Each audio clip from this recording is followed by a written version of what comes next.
Okay, welcome back. We're continuing this series on what it means to be a Christian, or what a Christian should believe. And we've been covering the broad topic of the Christian God. And I want to draw a little diagram, if for no other reason than just to draw a diagram. But we've been saying that the Christian God is very unique for a number of ways, but we've been emphasizing primarily that this God is unique because he is triune, meaning three in one.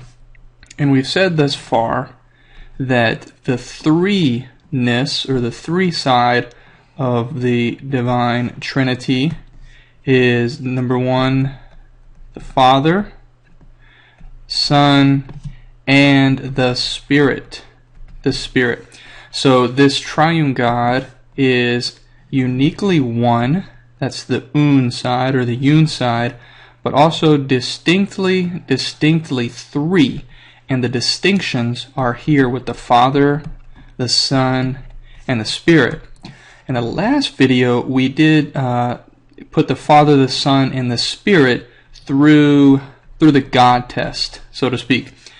Because if we're saying that the triune God is one God in three distinct aspects, all three of the three part need to be God. And so we covered some verses in the last video that helped us see that the Father is God, the Son is God, and the Spirit is God. And in this video, if for no other sake than completeness, I want to continue on this line of the triune God, but I want to pass the Father, the Son, and the Spirit through the eternal test. The eternal test. And there's a number of reasons for this, chief most, because this is the truth, and that's all the reason we really need. But also there is a common heresy associated with the triune God, which I might do another video on, but that heresy is called modalism, or Sabellianism, because a person named Sabellius in like the 2nd or 3rd century kind of was the originator of this teaching. And that teaching says that the Father was there in creation, but when the Son came on the scene, to accomplish redemption, the Father ceased to be.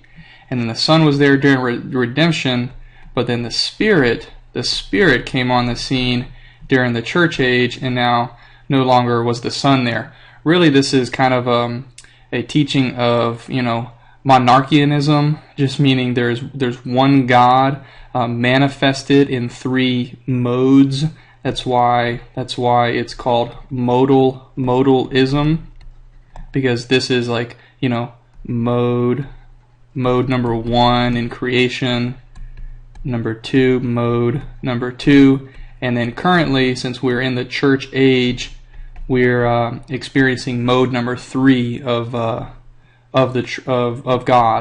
And this is a heresy, meaning, well, simply put, this is an inaccurate and errant teaching, a teaching that is in error. And so, to combat this teaching, I want to bring in, that's why I'm having this video, to show that no, the Father is eternal. So, meaning I'm just going to use this infinity sign, meaning eternity, in eternity past, and let's see, in the present, and in eternity future, the Father is there, the Son is there, and the Spirit is there. That is eternal. Eternity, really, there is no such thing as eternity past or eternity future. The whole realm of eternity is outside of time. But just for illustration, I put it this way.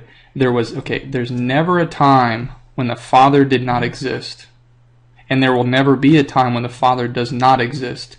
The same for the Son. There was never a time when the Son did not exist. And there will never be a time when the Son does not exist. And the same for the Spirit. Okay, let's look at a few verses to help support this. Okay, we have three sets of verses here. And the first one, we're looking at the Father. The Father, and so this is somewhat again like a little test. The Father is on the eternal test. This is in the Old Testament, the book of Isaiah, chapter 9, verse 6. For a child will be born to us, a son will be given to us, and the government will rest on his shoulders, and his name will be called Wonderful Counselor, Mighty God, Eternal Father, Prince of Peace. And so here we have in Isaiah 9:6, as it relates to the Father is the eternal Father. So briefly, we'll go back up here, and this is under the eternal box for the Father. Father passes the test. The Father passes the test. Scroll up, down. Here on the second verse, we want to look at the Son. The Son, this is from the book of Hebrews, chapter 7, verse 3. Okay, a little bit of context for this verse. This verse is talking about a person in the Old Testament named Melchizedek.